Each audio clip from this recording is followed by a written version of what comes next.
since that's my job now. Hello, everyone. Welcome to very professional, as always, this week's episode of Good Night, everybody. It has been a minute. It's been, let's see, I think 3 weeks since we've done this live and 2 weeks since we've had a show. We aired a pre-recorded interview with our friend Steven, who runs the Ricky, Steve, and Carl Festival over there in merry old England.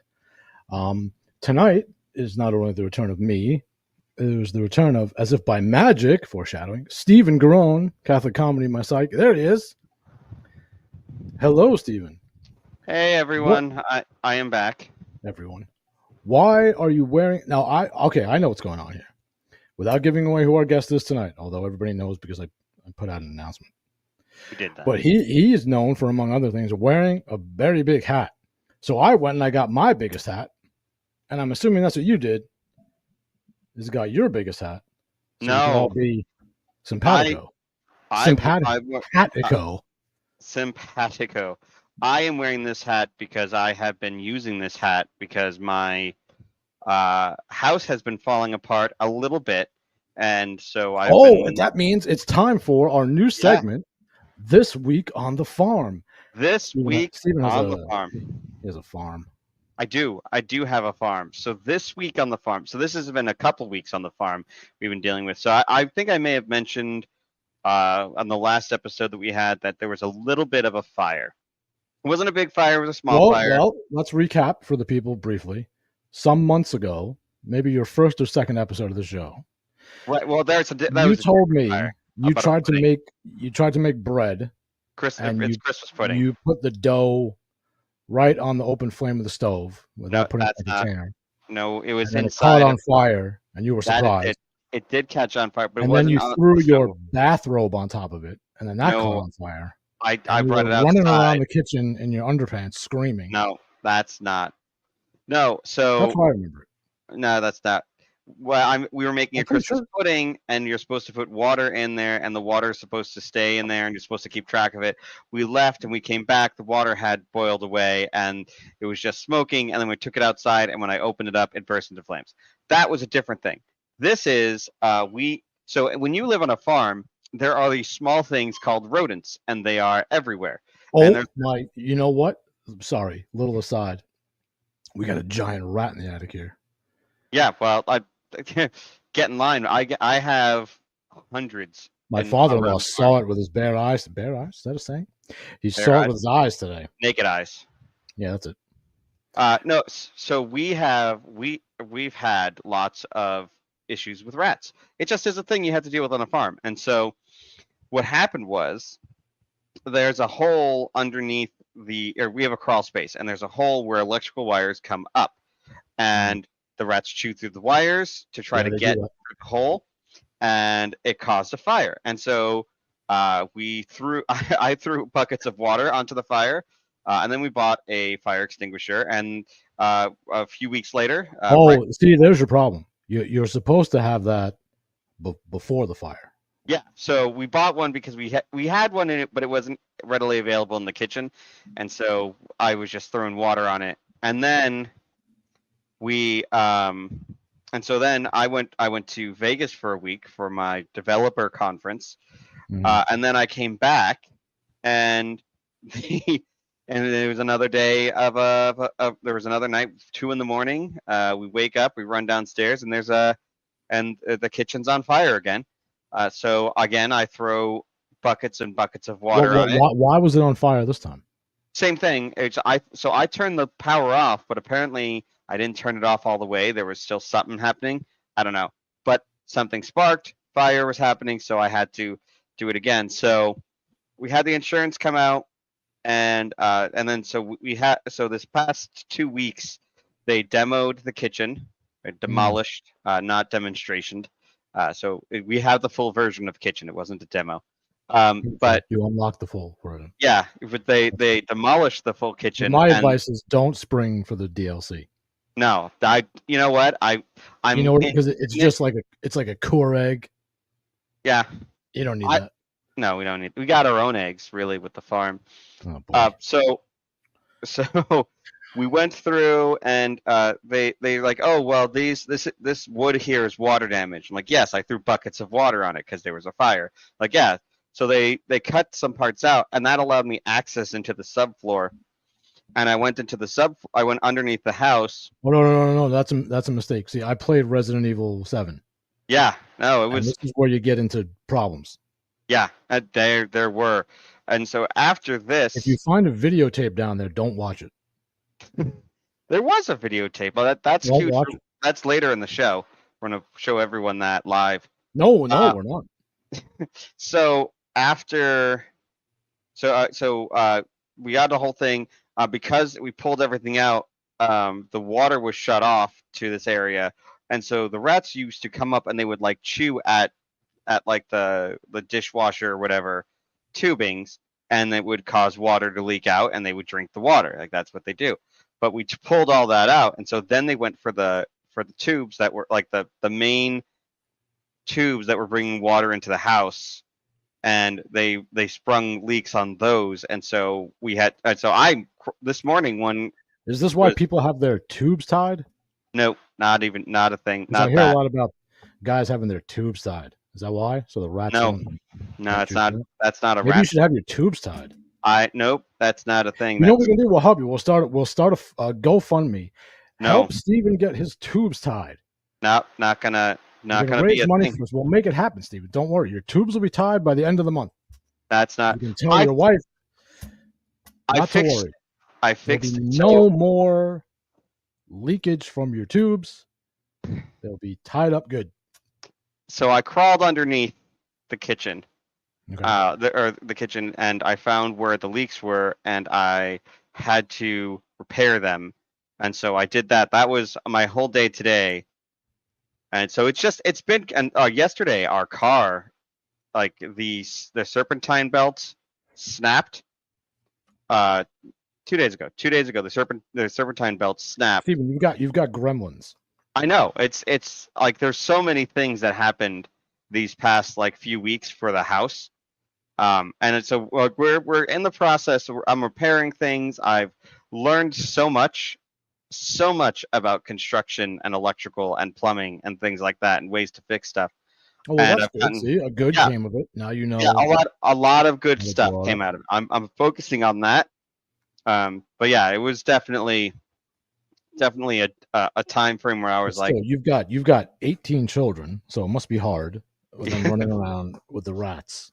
no And water. There was no water for most of the day today because I was trying to figure out how to get things fixed and replaced, and replacing the radiator on our car. well, So it's a good thing you have a cow that gives 4 gallons of milk a day. yes, we do. And well, now she's down to 2.5 because we're drying her out because she's gonna have a baby in November. That's how you make jerky. Yes, yeah, we're gonna make jerky. That's I'm just gonna go with it. So you Yeah, dry the cow live. Okay, I didn't know this. yeah, that's Is this like raisins? You do it in the sun, or is there an oven involved in this? no, it says sun. Now, They're- cows do not have a central nervous system, so the cow doesn't feel anything when you're drying it out in the oven, Sure. which is the upside. It's like a lobster. Yeah. So when you dry the cow out, it makes like what does it make? Like a big hunk of jerky, and then when you have to strip it with a knife or something? Yeah, I So mean, what do you get when you dry the cow out? Then log. what do you get milk? The store? Yeah, well, yeah, then well, yeah, you have to wait until you get another cow, or what are you going to sell rehydrate the Catholic jerky? you can rehydrate the existing cow. Just like you take it and Oh, you just can.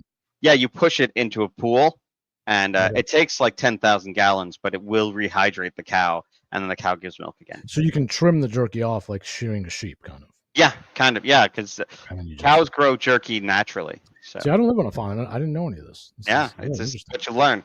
You learn this on the farm, It's on the job training. on the job training. Well, I'm sorry to hear all that. Whatever happened, and I hope you will. It is all fixed now, or what? No, but it's in the No. process. I've gotten it to the point where we are able to use Our our guest house. is falling asleep.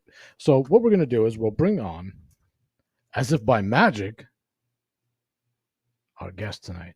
Here he is. What can I do? It's the real life fake wizard. Wizard, thank you so much for joining us.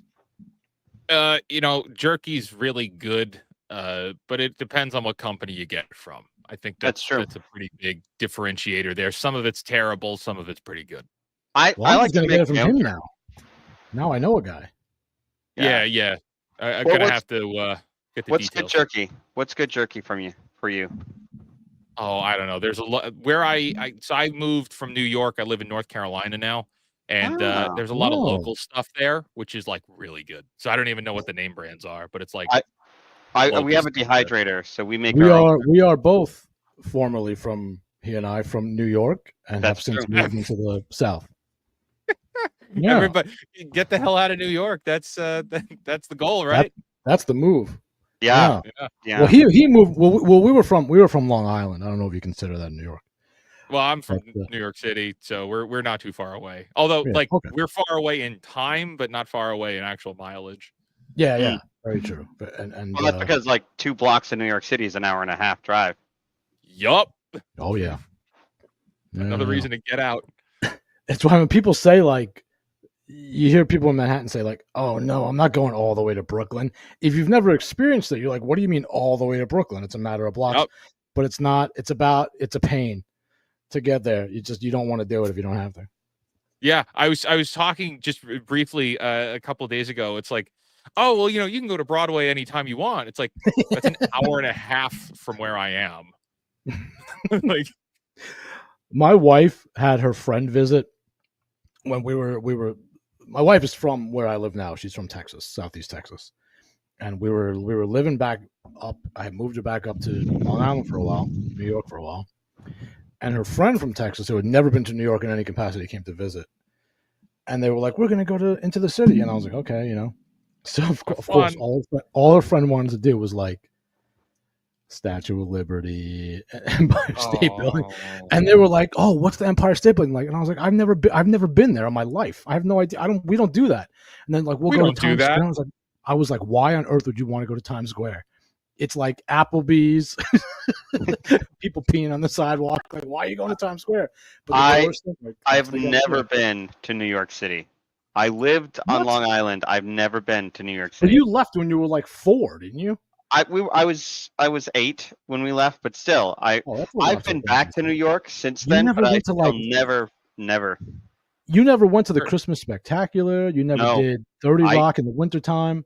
Nope. When you're a kid, that's the stuff you do. No, I do. First, my parents weren't super into it. I mean, right, Wizard? That's right? You got to do that. You do all of that stuff, sure. Yeah. It's funny though because you have the Statue of Liberty on one hand where it's like, yeah, that's some tourism nonsense, but then like you were just saying, 30 Rock, the Christmas tree, the Rockettes, like those are some staples that you got to do. Yeah, for sure. Yeah, I'm old enough that when I was really little, the windows on Fifth Avenue at Christmas time were still cool. Like the animatronics and all, you would go and just look at those. But I don't even know if they do that anymore. Well, now they got a new mayor. Is probably not going to do any of that. Well, hey, he's not the mayor yet. Not in yet.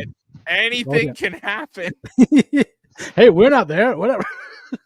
If the last election cycle has taught us anything can happen within 6 months of the election day.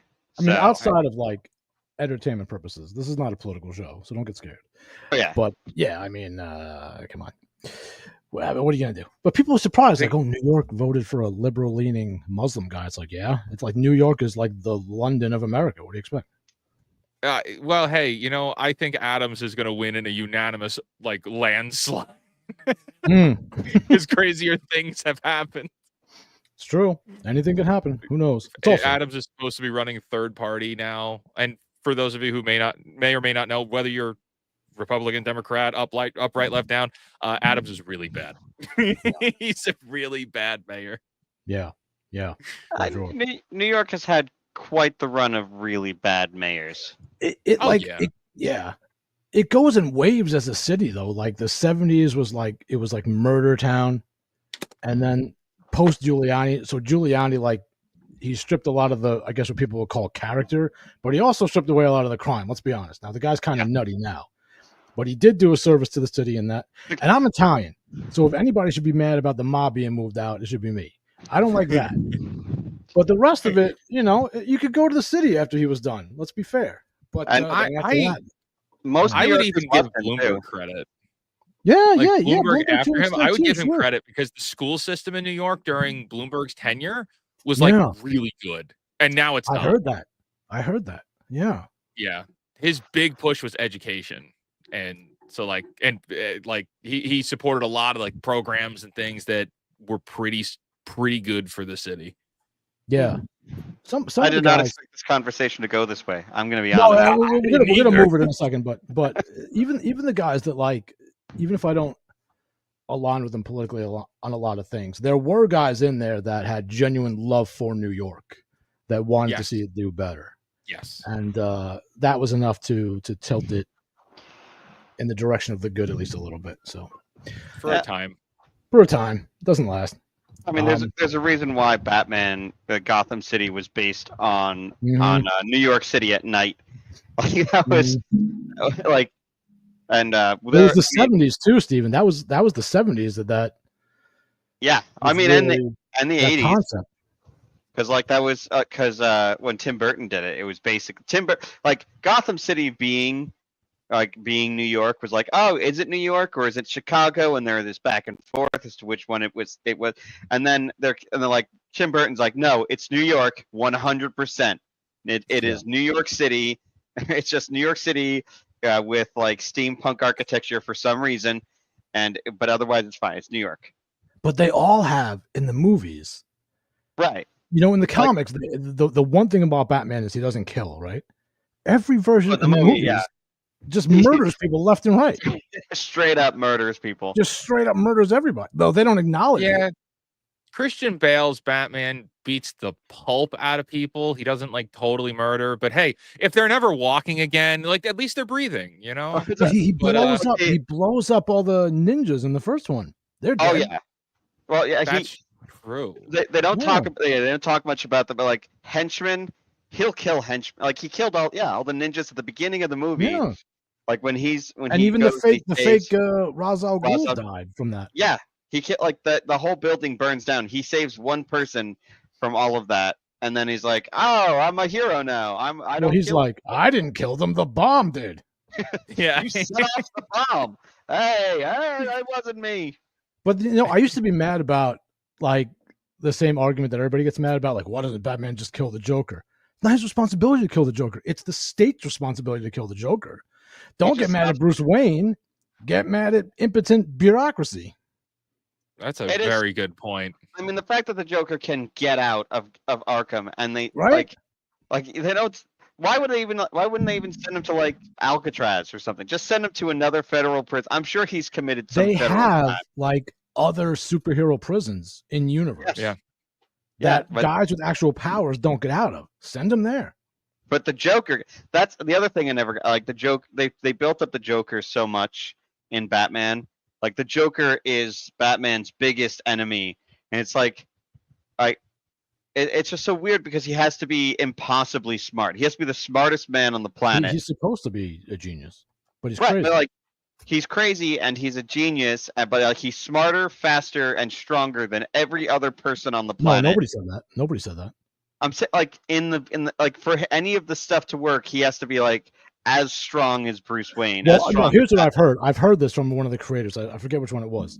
That the reason that he can fight Batman is because he's so crazy. He doesn't know he shouldn't be that strong.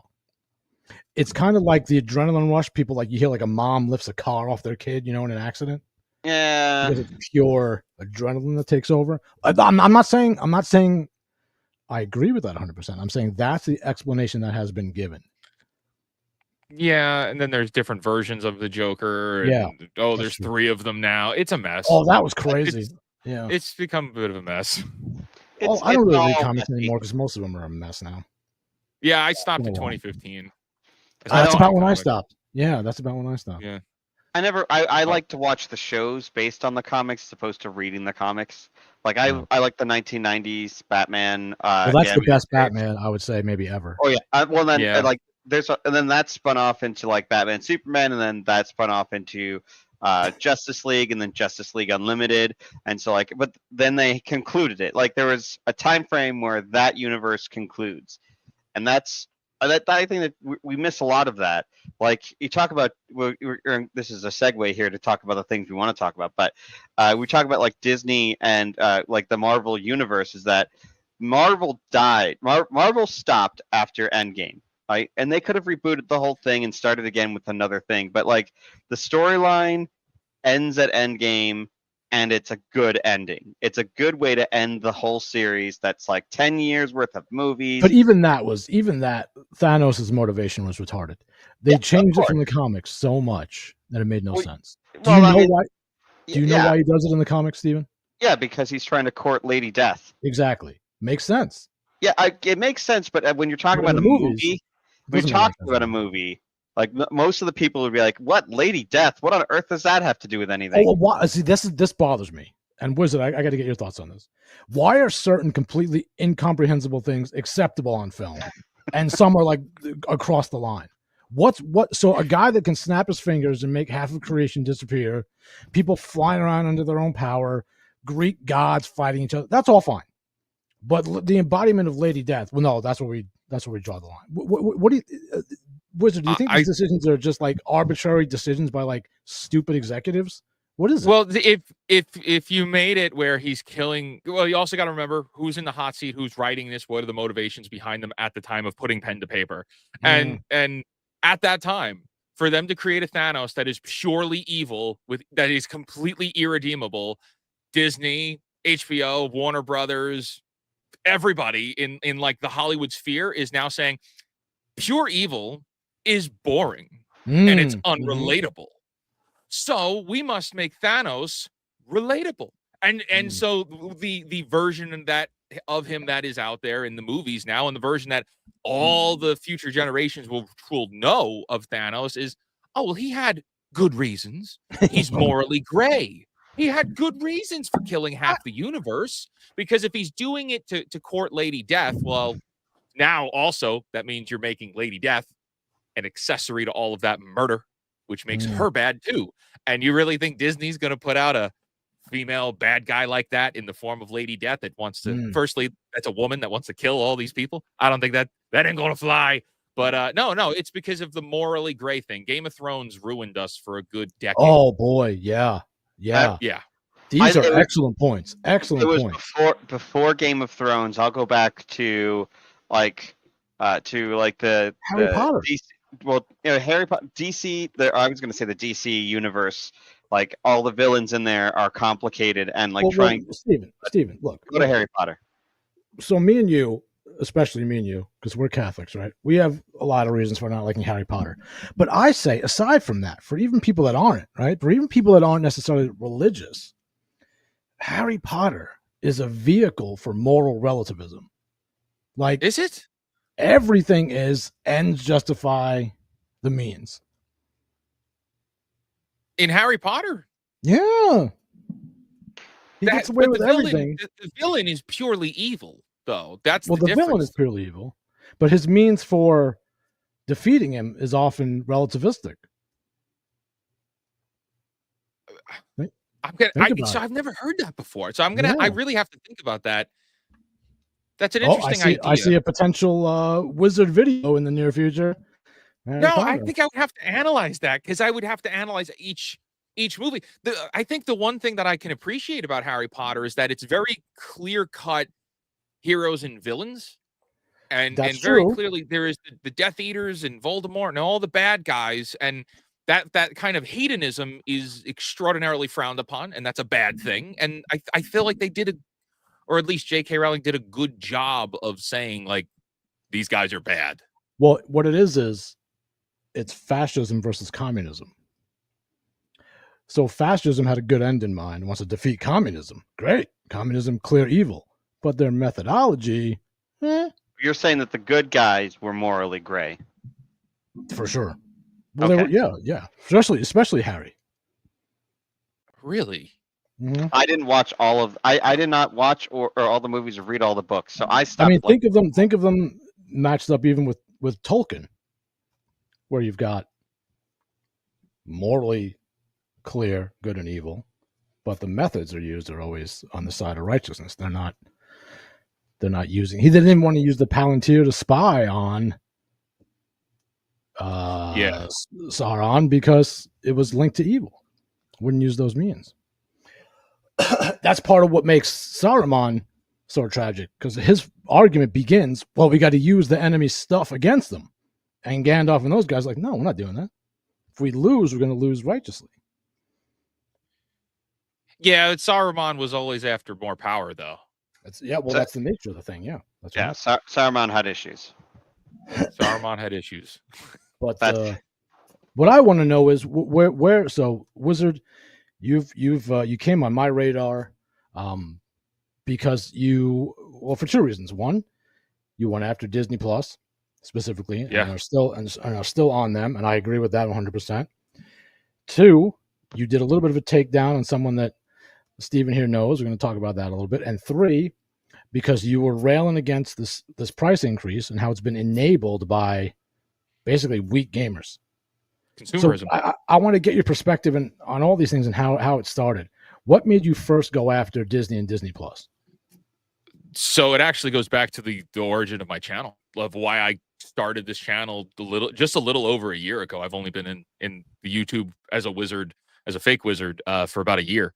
And I watched Star Wars The Acolyte, and I'm a lifelong Star Wars fan. I love Lord of the Rings and many of the nerd sphere stories, but Star Wars has always been my thing. And in 2017 they killed off Luke Skywalker. 10 years this December they killed off Han Solo, and it's just, things have gotten really bad. And then The Acolyte rolls around, and it is the worst piece of, I really think, the worst piece of media in common day right now.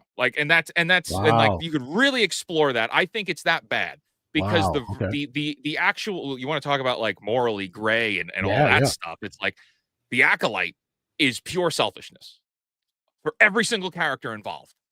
I understand that was the point, but that's not the point we need to hear. That's not the point of Star Wars. It doesn't belong in Star Wars at all. They didn't stick the landing. They lied to their audience. They insulted their audience's intelligence time and time and time again. And it's that show was a complete mess.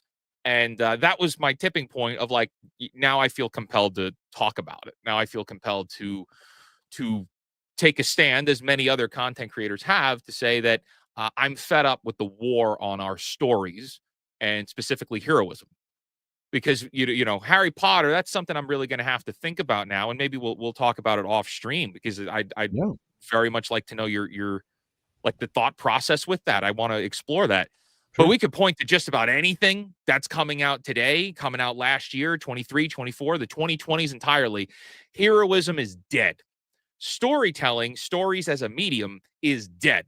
And every single property that is put out now is all about hedonism. So they've replaced heroism with hedonism. Mm-hmm. And I am disgusted with that. Did this start, as far as Disney Plus? That was the first thing that really made you boil over. But do you remember the first things you noticed that Disney was strongly heading in that direction? Yeah, the first major show they put out was WandaVision, and WandaVision was a pile of garbage. It was a complete pile of garbage. It was they used mystery box writing, which never works. It never pays off. The audience will always be able to have a better ending than whatever the writers come up with every single time. Lost, Game of Thrones, WandaVision, the mystery box shows. It doesn't work for anybody. It doesn't work for anything. And that was a major moment there. That was the first major release after a time, right after Endgame. It's like, where are things going to go? And it's like, oh, it's not going to go anywhere good. And so I started doing research in it, and I'm very friendly with the people over at that Park Place. And I mean, they get the actual statistics and the actual analytics and financials coming out of Disney. And when I started looking into it further, it's like, well, wait a second. Disney bet the ranch on Disney Plus. Yeah. They have sunk billions of dollars into the streaming platform. They are producing garbage. People are tuning out because people know that it's garbage. And it's only a matter of time before, and we're seeing this now, they are trying to stop the bleeding on that wound. Disney Plus is a wound to the Disney Corporation. And so I realized it is, if we were to cancel Disney Plus, and if we were to tell people, if you're pissed off about what's happening to stories, if you're upset with everything that Disney's doing, if you're upset with what Netflix is doing, if you're upset about video games, if you're upset about movies, if you're upset about Star Wars, all of it, the weakest link in all of Hollywood right now happens to be the Disney Plus streaming service. It costs too much. And that's insane to me. It's like, I've never seen a corporation so vulnerable the way I see Disney with Disney Plus. Wow.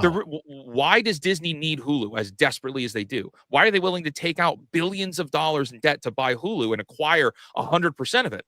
Why are they buying up other streaming platforms? And why are they trying to acquire as much media as they can? It's because then they get to change the ratings. They don't have to show Disney Plus users anymore. They'll just say our streaming business. Streaming. Yeah. It's our streaming business. So now Disney Plus isn't a wound anymore. Now it's just their streaming business in their portfolio, which includes Hulu now. Well, it looks like they're about to even lose the UFC through their proxy of ESPN. So I think that's going to be a lot of ESPN subscribers lost also. That's not good.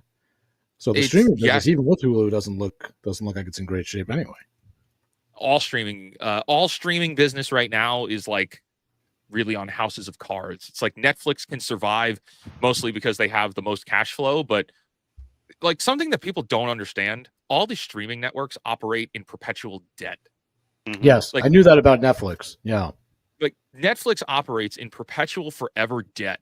Every movie that they make, every show that they make is generated by taking out massive loans to make it every single time. There was a thing, and Adam Conover, who I know is he ruined a lot of things, and he's also really bad at a lot of the stuff that he does. But he talked about the movie industry. He put something up about how the streaming services were playing with house money, right? Like they were able to put things out for extremely cheap for what they were. Like Netflix is like a streaming service for $10 a month. You get access to all of this content, and at some point you run out of investor funds because investors want returns on their investments. And so that's what the problem that we're coming into now. It's like they killed television by pushing everyone to streaming. But television was supported by ads and was free. So you could watch television. All you needed was an antenna and you could watch television. But they killed TV. And then in order to push streaming. And now that streaming is king, you can't make money off of it the way that you could with advertising on a free, like giving the show away for free. You would have like hundreds of millions of people who were watching your TV show, right? Like the Super Bowl was just like such a great thing. Everyone would sit down to watch it, and and companies would spend millions on ads for it. Now for streaming, people are like, I don't want to. You've gotten people used to not watching ads, so now everyone's installing ad blockers, and they're putting they don't want to watch ads anymore. And we've gotten people used to not watching ads, and so it's like pay more so you don't have to watch ads. But like they need that ad revenue. Well, we love ads here on Good Night, everybody. We love ads. Ads are great. Thanks for the ads. We frown on ad blockers. Boo, ad blockers. I'm not saying what is morally just and morally right. What I'm saying is what the consumer wants is they want free content without advertisement. And they're willing to pay some amount of money, but they don't want to end up paying like hundreds of dollars to be able to get ad-free content. They're willing to pay, I think like $20 a month for one service is probably the most that people really want. And they're not going to be paying for like 5 or 6 services. Well, but they are. That's the thing. And this ties into the other thing that I want to talk to the wizard about, which is this almost addictive personality that people have when it comes to their media. Is once these companies see that these people will pay for all this without question, and they'll complain maybe, but they'll keep doing it. They keep boiling the frog. Mm-hmm. So it extends to everything. Because you used to be able to buy software, right? Like video editing software. You just bought it, and then you had it. And maybe in 5 years, another version came out, and you bought that one, but you just had it. Now it's $20, $50, $80 a month or 3 months to continue to use the software that you clearly don't own. Same thing with video games, especially these so-called live service games where you're not getting any service. And half the time it's not even live. But you're paying constantly for these games. You don't own them. Even the games you think you own, even if you have them on disc, they can be shut down. There are always connected requirements. There are ways that they won't. You'll stop getting updates. They'll deactivate the game. You don't own anything. It tells you in the fine print that nobody reads a lot of these games that you have a license to use this for as long as the company deems it so. We've seen things removed from libraries, movies, books. Books may be the worst, the most egregious example, especially with Amazon with the Kindle. You don't own any of those digital books. You can't put them on a different device. You can't download them to anything else. They only exist as long as Amazon says they do. If they want to edit them, which they've done, they will do so. But people keep supporting these things. Now, on the flip side, you have what's that? That's why I have this. This is not a composition notebook. It's just a cover for it. But this is an dream journal. This is an e-reader that I can load EPUB books onto. So I buy the EPUB books from, and then I keep the files and I put them on here. So all my books are. I don't do Kindle. Is it connected to Wi-Fi? It is, but these are side-loaded. So all of my stuff. If you disconnect it from Wi-Fi, if you put it in like airplane mode or whatever. Yeah, I can still read them. Because I buy them directly from the publisher, or from the author, and they are EPUB books, so I buy them directly from the person. Okay, but a lot of people aren't doing that. Right, that's what we should be doing. If they are, they're also paying into these other services. They're also like, okay, look, so let's move to gaming because I know a little bit about this, and I know the Wizard knows a lot about this.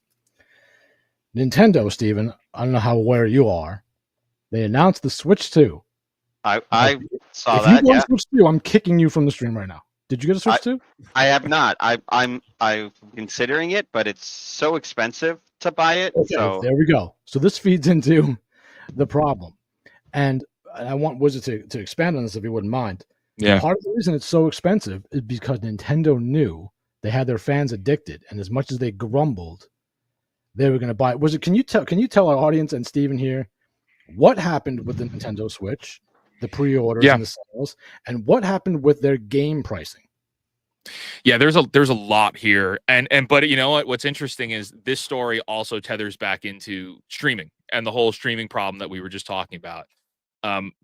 I think the best way to say it overview is that we're moving into a world where we are not going to own digital, even physical media anymore. And that's in games, movies, software, like you said, like Adobe, the software is now, you don't have any ownership of them. Books, you don't have any ownership of them anymore. Because if you don't have ownership of things anymore and you're renting them, then it changes the dynamics of what success means.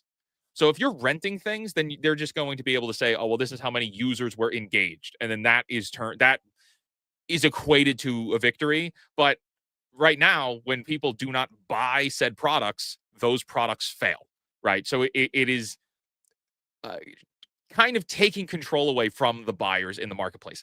Nintendo here has been a major catalyst in the furthering progression of this movement.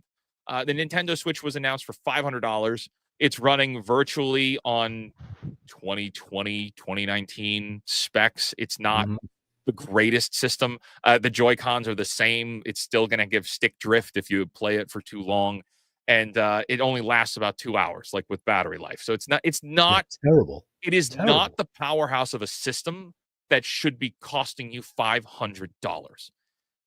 The problem is it's even worse than that because it's not about the system.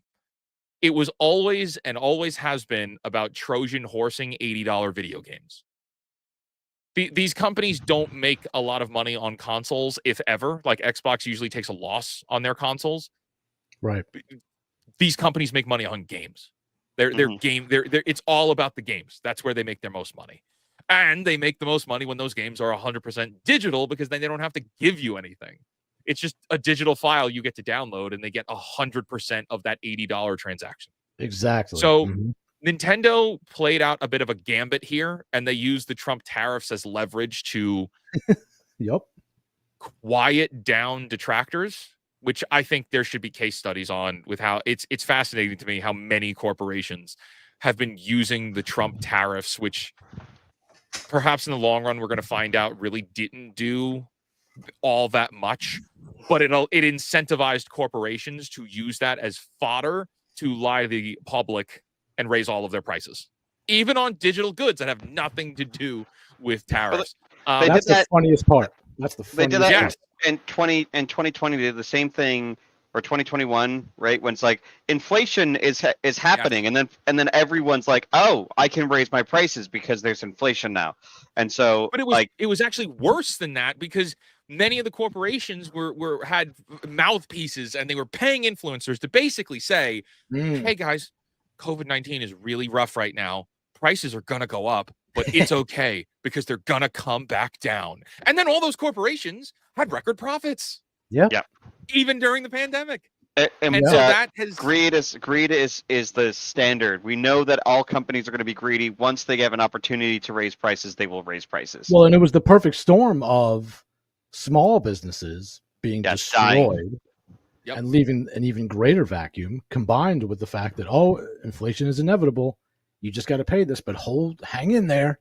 Fast food did it come back down. It's going to come back down even lower. Which of course fast food did it the worst. Like they all of their competition was destroyed by local businesses were gone, and then they all were like, oh, you know what? A hamburger now is on its own. It used to be a hamburger meal was $5. We're gonna make the hamburger by itself $5, and that's just the price of it now. And all of us have done the same thing. So there's nothing you can do. Well, you want to do what Wizard said to do, which is you don't eat the hamburger. Right. So, Wizard, when you put out that video telling people essentially, just don't pre-order the Switch, like it's not that hard, or it shouldn't be, right? Just don't, like, you've got, because here's my argument, Wizard, and I think it's part of yours too, and you probably put it a lot better than I will, but people are not at a loss for entertainment, right? They're not lacking something to do with their free time. One less console in their house is not going to kill them. They're not going to die of boredom without the Switch 2. So why do you think it's so hard for them to just resist the shiny new thing, even if it's for their own benefit?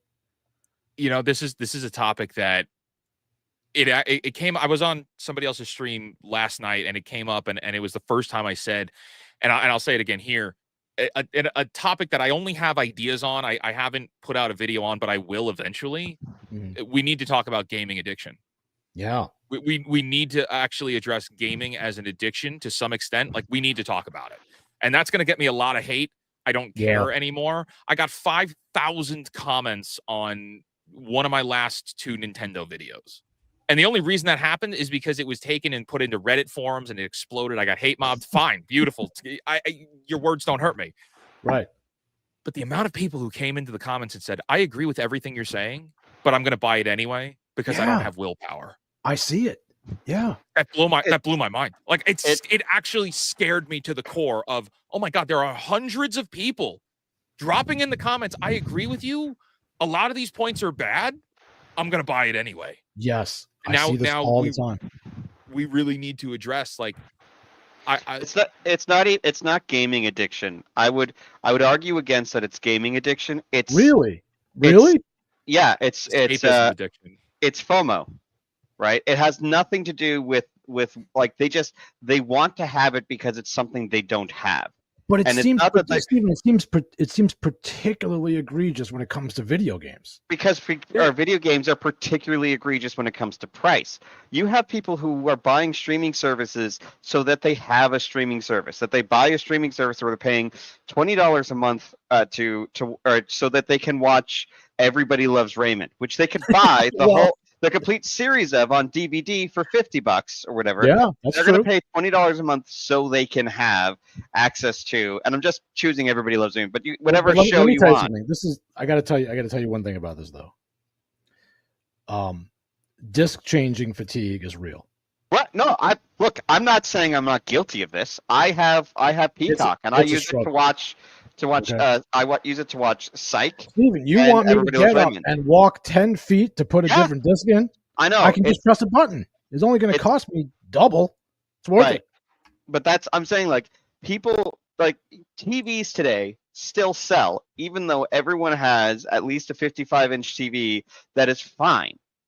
That's like, and you can get like a Google, one of those Google or Amazon, whatever, stick things to work with your old TV to turn it into a smart TV or whatever. But people don't want to do that. They want to buy a new TV. They want to get their new TV in there. Like, they just want the stuff, even if, like, and you know, people who are working all the time, who don't have any time to play games or anything, they just want to have it. They'll stockpile. Yeah. They'll just. I'm guilty of that also. Right, like, it's like you go to the store and there's a cool ad. You're looking like, you know what? My backlog is crazy. I love Mario Kart 8 and the Mario Kart World. I'm only gonna be able to play that if I have the Switch 2. And I haven't played Mario Kart 8 in 6 months because I don't have time. But I'm gonna buy the Switch 2 so that I will be able to play Mario Kart World. And that's like, but like, that is the reality, that people just want the stuff. They're not addicted to the game. They're addicted to their phone. I don't know. I might push back on that a little bit, because me too. I think fear of missing out, just as far as what I see working in the marketing world, right, where fear of missing out is something that corporations play on, absolutely. People know about it now. Like, people know about FOMO. And they talk about it. They're aware of it. They're self-aware enough about fear of missing out. But they're still telling you. They're still telling you in your comments, like, you are right. I'm buying it anyway. I don't want to. I want it. It doesn't matter. Yeah, that's a lack of. And this is that plays into Wizard's point, though. It's a lack of meaning. Wizard's point. Like, it's a lack of integrity, meaning, and self-value with these people. It's more so than fear of missing out. I'm going to bring it. That's where it's scary. I'm going to bring it back theologically, because that's where that's my thing. I know. Sorry. That's kind of where I want to take it. Right. So theologically, right? We, like, society doesn't have values as much anymore, right? The value, like people still have values, but the society used to be a Christian-based society where we had these values based upon the set of rules set forth by church or churches, and that people generally followed. And it's like, this is how you have a good life. Now we've lost pretty much all of that. And it's like, whatever makes you feel happy is what's good. And so people are just chasing after that high. And so they're buying stuff because they feel they need stuff. And it's like, Nintendo shows you this great looking trailer for a video game, and you're like, you know what? I'm going to have fun playing that video game. I need that. Or you go and it's like, you see an ad that tells you that you'll have fun. I mean, this was in the 90s all the time. It was like, if you drink this beer, you will have fun. And people are like, I'm going to go drink that beer because I want to have fun. Because they don't find value in, like, the reality of life, the working with your hands, the making something, that's raising a family. They find value in just having stuff. And so it comes down to, like, it's the value system that we have is, the more stuff you have, the better your life is. To not have to want for anything. You've described unfettered capitalism. But what I'm saying is, people's addictions will take on particular forms. Well, it's a lack of virtue. People's addictions in these generations take on the form of being addicted to games. And that seems to be, maybe it's because it's just so prevalent and it's the zeitgeist right now. Gaming culture is massive. It used to be more niche. Same way with comic books. It used to be just like me and two other nerds in the comic store. Then the movie started coming out, became cool. But gaming addiction, I think it's not just the stockpiling of games. That's part of it. There are these collectors that just collect and collect and collect. But it's not just that. It's the playing of it also. It's another level to it. And this is, I think eventually this is going to take us into that video response that I had done, because it very clearly bridges the gap there. It's part of the conversation. There are so many people out here, I think men in particular, who thrive in that escapism. Yes. That's what gaming is. It's escapism. Now you're touching from the harshness of reality.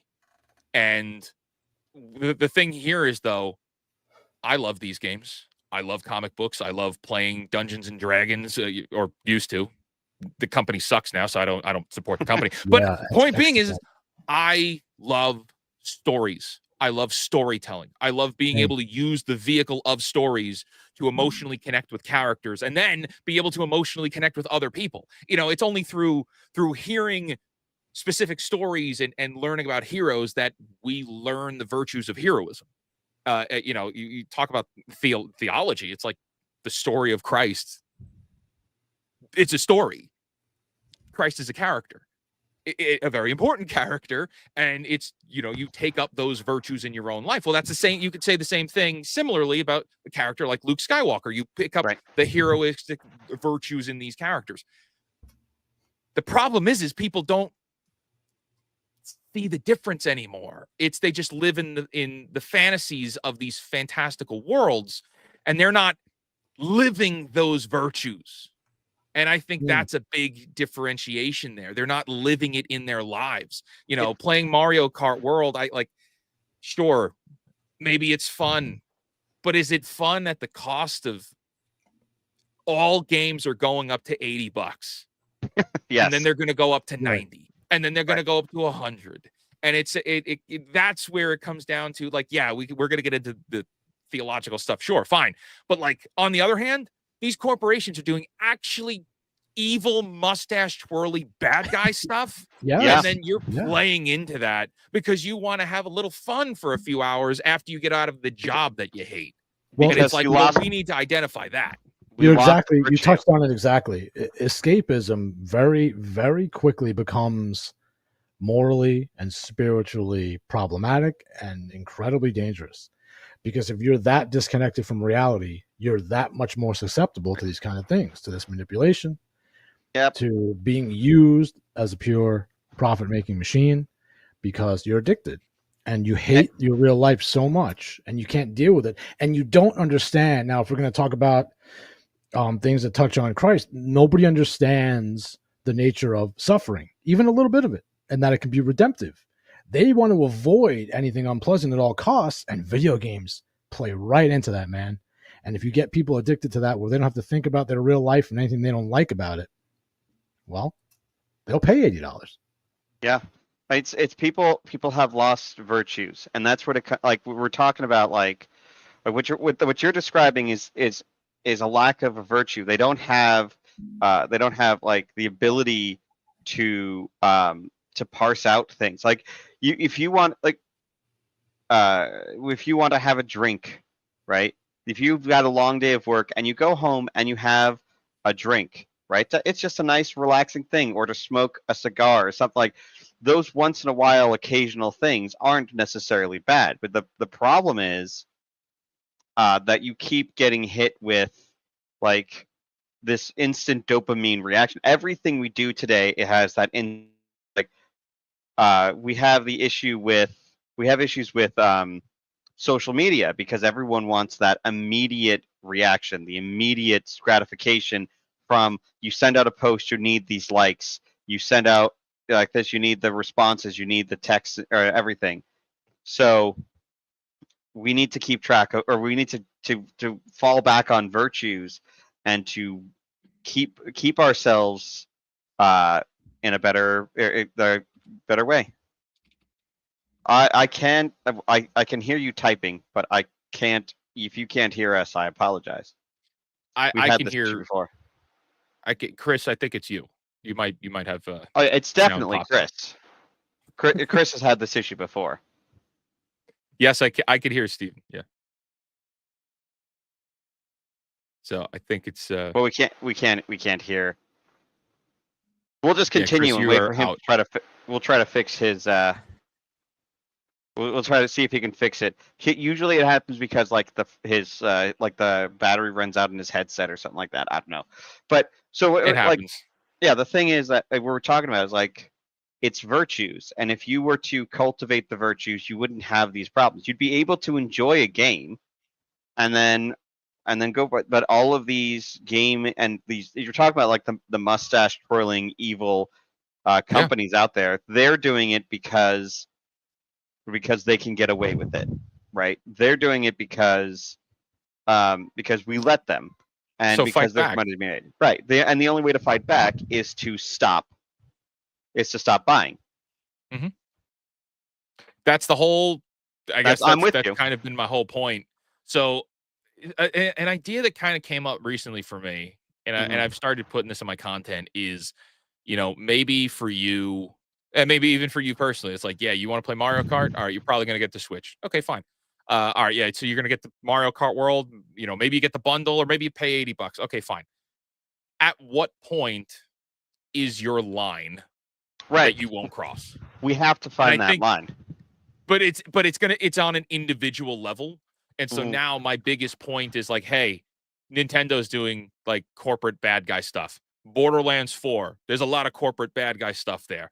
Yeah. Microsoft is doing corporate bad guy stuff.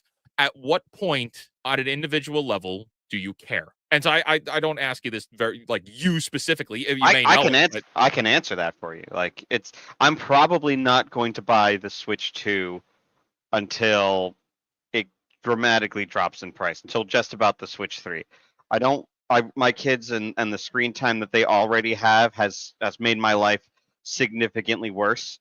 Like and that really? like yeah, oh yeah, because they like you try to put limits on it because you love your children and you want that. I have 7 kids. So they have tablets that will help with their schooling, and then it's like, okay, no, you're not playing that anymore, and those are the fits, right? Because they're addicted to it, and so you need to I need to enforce virtues on them, right? I can't just let them try to get them naturally because they're going to ruin their lives. Right. But yeah, like I like my kids, if they was up to them, we'd be playing video games every day. But whenever they do, they fight. They fight about video games. They fight over who gets to play what, and so I take it away. So I mean, I have a Switch. I wanted to buy a Switch too, and I like the things like the bells were ringing in my head, like, oh, isn't this going to be fun? We'll play Mario Kart World together. But right, Nintendo doesn't care about a family of 7 kids because I mean, the most people that can play on Mario Kart, even though you can play 14 people or 16 or 28 or whatever they're putting it at, like you can only play 4 people on a system, and if you have 2 systems, you can only play 2 people per system. So if I want all my kids to play, I have to buy 4 systems, and I'm not going to spend $2,000 so I could do a local area network thing. If they had, well, they all play Smash Brothers because Smash Brothers is the 8-player game, right? You can play 8 players on it. And if Nintendo came out and they're like, hey, we're going to support 8 people on one Switch or a Switch 2, and playing Mario Kart, I'd buy it tomorrow. I mean, there's no question, because just being able to spend that time with my kids playing games that I love, right, that I loved growing up is important. But I'm drawing the line in that we can't all play. And it's not about me, it's about my kids. So that's where it goes for me. But I know other people are like, I'm going to buy it so I can play online with 80 of my friends that I never talk to. So I guess then that makes me ask the follow-up question. So what is your actual line then? At what point do you say, all right, I'm done with this. I can't support this anymore? Because that's not really a line. That's just it's a preference. I don't like, I wouldn't support, I guess it's hard. It's hard to say what the actual line would be. So that's important, because I would think on that. For me, it's about this big. I missed My something line good. is, well, we were talking about the Switch, the Switch 2, and his criteria for buying it, which I think is actually really nice. Like, that's much better than some of the things that I've seen of, well, to spend time with his kid. Well, I'll let him explain it to you. I just want to, like, if I were able to play Mario Kart with all 7 of my kids at once, I would buy it. I honestly, I would. Can I posit this to you, Steven? Uh-huh. You live on a farm. I do. Is there anything else you could do, maybe, with all your kids at the same time? Well, yeah, I mean, I do all the other things with all of my kids at the same time. I'm saying I like playing video games. There you go. And when I would like to do that with my kids. Okay, but that's a big distinction. Right. It's not I need something to do with my kids. Oh, it's not I need something to do. It's like it's something that I want to share with my kids. Okay. And Nintendo doesn't want me to do that. But that's an important distinction, though. Yes. So what I would say then is there's a lot more going on here than I want to have these memories with my kids. because to Chris's point, there's other things you could do. There's other games that can be played. Sure. And there's a lot there, but I also understand it's like, no, I want to play this with my kid. I get that. Sure. Yeah. But at some point, they push we have you to ask, what's the line where when they cross it, you're out as a customer? Because what they're doing is that bad. And there has are been. It's there. Unfortunately, and I'm not saying like go watch all my stuff, but it's like I did an hour. There's over an hour worth of content that I've done explaining why, and it's I could rehash it here. There's a lot. It is the most like wicked thing I've ever seen as far as like, oh, well, if we twist their arm here, we get them all on the back end and then they don't have any more say on anything. It's a long-winded game. And they Trojan horse Mario Kart in to be $80 to play on emotions, just like what you said. That's exactly it. And it's the purest form of I want to spend time with my kids. It's like, I get that. But now is the time where it's like, now's the time where we got to take a stand. Otherwise, we won't have a voice in the future. Exactly. Didn't they even bend the knee now on the male and female switch to body type A, body type B? I heard somewhere that Nintendo. That's correct. Yeah. The Mii's are body type. Nintendo used to be the last of the major game companies that I found to be defensible, and now I completely think they've blown past the other ones in terms of indefensibility. And they play on nostalgia as kind of their way of hiding. Like, oh, we're Nintendo. We made Mario. Because they know that it's going to sell. Exactly. Because of what Steven just said, but also the people that are perhaps a little younger, perhaps even a little bit older, who I need it right now, day one. I have no willpower. I'm not buying it for my children. I'm buying it for me. Most of the people who bought, when we look at like the statistics of who's buying it, like, yes, are there lots of parents buying it? 100%. But the people who are standing online, like at midnight to buy it on day one, they're a particular type of person. And those people are not buying I was them. I was that person. Before I had kids, I was that person. And kids forced me to learn virtues and to practice those virtues, because otherwise you're a bad parent. I don't want to be a bad parent. And so, it comes down to, like, I think it all comes down, there's a lot of stuff that happens in society, and I think all of it comes down to a lack of virtue. And that if we had the virtues to stand up against this type of thing, then it wouldn't happen. Like, people would be like, you know what, this is too much. I'm not going to do it. That's the type of, like, that's the line, or they know their line in the sand, and they'd be like, you know what, it's too much. But right now we all have money. And you know what it is too? It's like the when it comes to the entertainment and the pure consumer class, they're weaker than the pure working class. And I'll tell you how I know that is still the case. When it came to Bud Light beer, there was enough of a backlash. Well, this is true. No, I'm just remembering for them to feel it and to at least attempt to put on the appearances of changing course. But Nintendo is not going to feel that, because the people that are buying their games are not strong enough against this addiction. And I'll tell you something else. And Wizard, I want to know what you think about this. It's the same principle that Disney has been operating under for a long time now. And what I mean is, the perfect place to Trojan horse things from is when you are beloved, when you are considered innocuous, and when you have your claws in the culture so deeply that you can get away with these things, because it's going to take people way too long to realize, first of all, that that's what you're doing. And once they do, they're too addicted to your product to reject it. They'll make excuse after excuse. Now, you probably saw this with the Lilo and Stitch thing, right? Wizard, did you get backlash about that? Not from my viewers. No, I got pretty good support after that. I did a review video on Lilo and Stitch, the film. I wouldn't have covered it, but they made radical changes. I love the original film. It's got a whole found family story there, which I think is kind of beautiful to it. They took that out of the new film, and spoilers. The end of the film does not have any kind of found family to it. Not even close to the extent of the original 2002 animation. So I covered it. Disney took down my video. They copyright claimed it.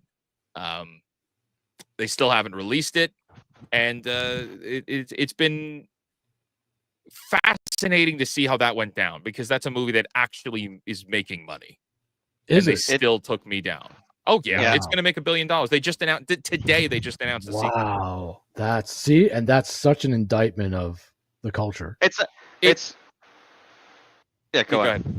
Well, it's about to hit $1 billion, but it might not. Like, there's now speculation where it may not hit $1 billion, but it is profitable. It is one of the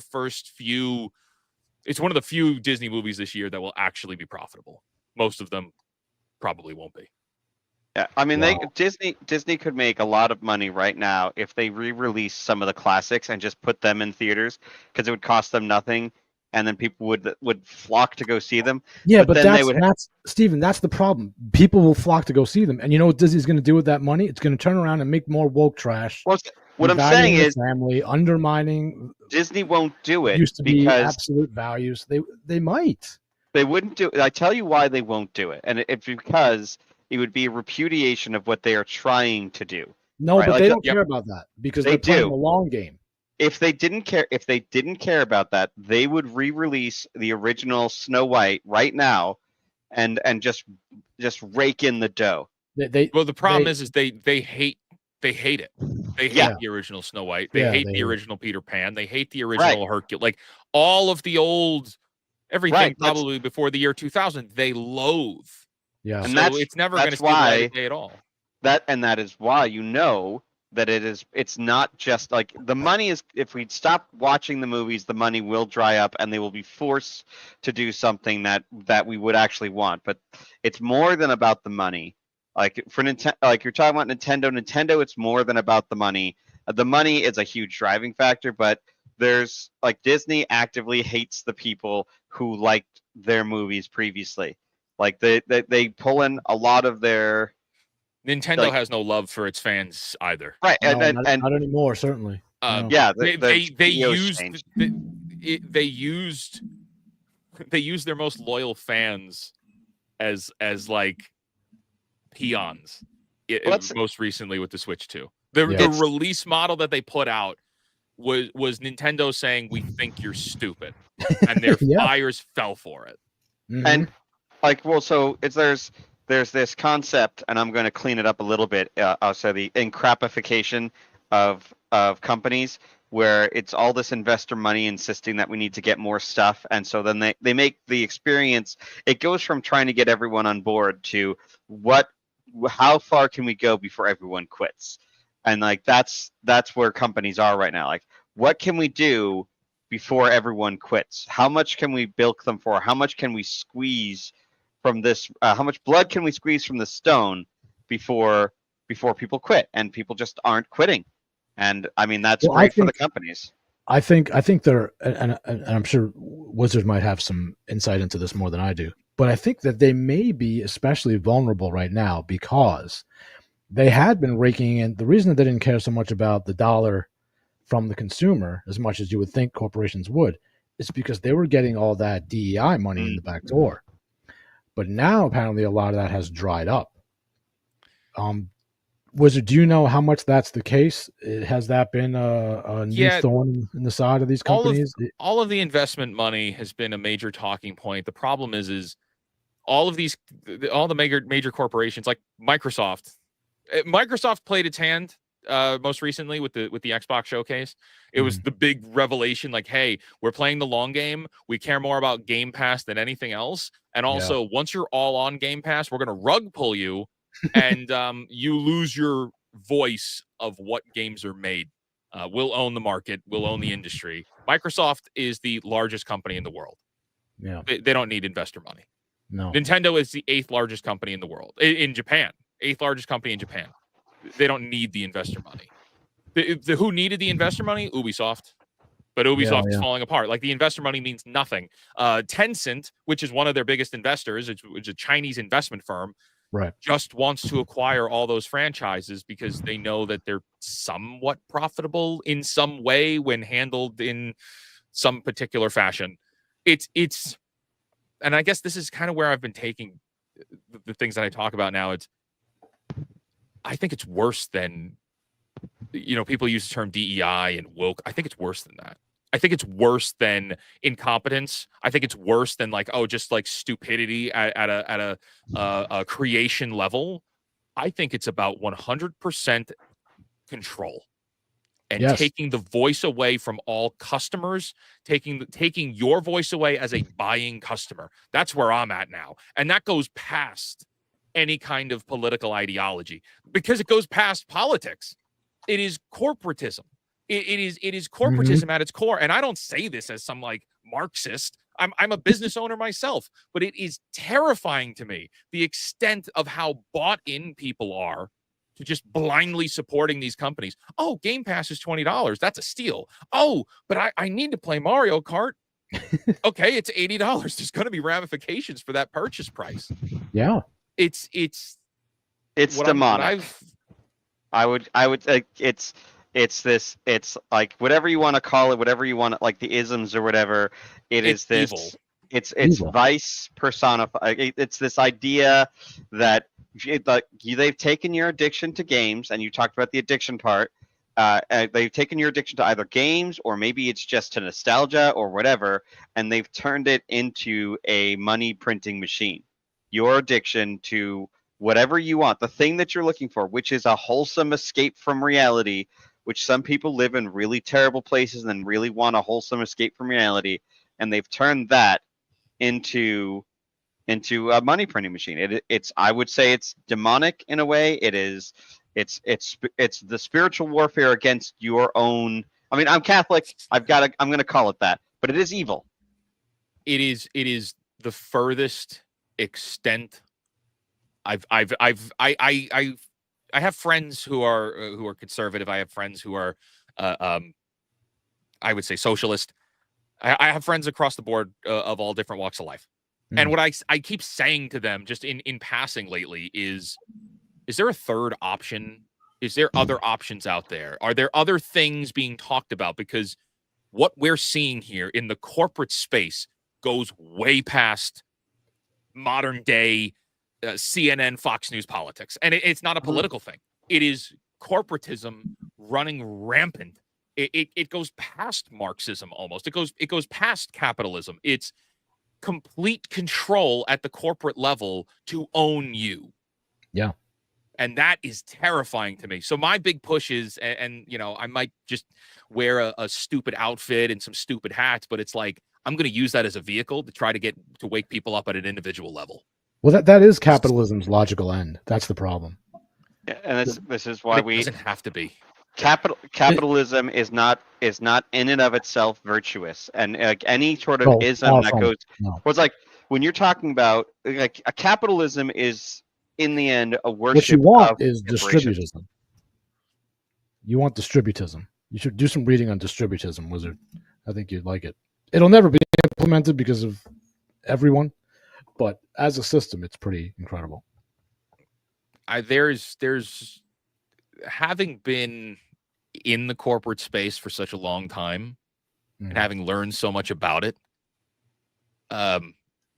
capitalism can do incredible things when you have good people keeping the bad people in check. You need virtues. Virtuous people. Yeah. I didn't say it was easy. Yeah, virtuous people need to be running companies, and that's where it's like monarchism is actually better than democracy if you've got a good king, right? Like democracy, like when you talk about democracy versus monarchy, right?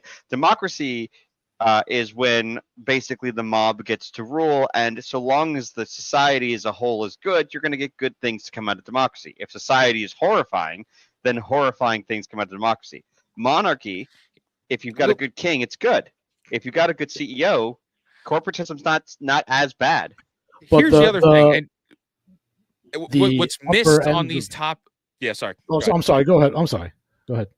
What's missed on discussions like this is we're always looking at it from the top. We're always looking at it as, we need virtuous people running the corporations. Like, no, we need the people in check. The people need to keep it in check because it's the people that make up like what the buying prices could be. Oh, well, the market determines the price. Yeah, you're absolutely right. Stop buying. Yeah. Stop buying. That's how we don't need a protest. We don't need a hashtag. We just need you at home to start identifying your line. At what point do they cross the line where you're like, I'm not buying anymore? And it's a personal thing. We need to bring back that kind of individualism of integrity, because we do That's not actually have ironically what kept monarchy in check. Was the notion of revolt was very real, and if the peasants and the serfs were not happy, nobody was eating, let alone the king. So it's exactly right. It starts at the bottom. It starts with the people, and that's more necessary now maybe than ever. But the people have become complacent, and as long as they get that little bit of entertainment every day, again, their choice addiction, they're willing to pay whatever they can. I don't know what the tipping point is. This $80 is crazy to me, but it doesn't seem to be crazy to all these Nintendo addicts. So I don't know if there's a point now where they can make it too expensive. Do you remember EverQuest? Of course. Yes. EverQuest, which was $40 for the game and $20 a month to play it. Yeah, like that's where we lost the farm. Like we lost at that point. Like once that became like EverQuest and World of Warcraft, that was the beginning of the end, because they could sell you the software. But I can understand that to an extent, because there are server costs, there's upkeep, there are updates. So but you're still that became the norm. Something for that money, but like a piece of stagnant video editing software that they're not doing anything to, but just the fact that you have it on your computer is going to cost you $50 a month is wild. Right, but that was when people were willing to pay $20 a month in order to play the game, even though it was completely, you could, like it was justifiable at the time because you think about server costs and everything like that.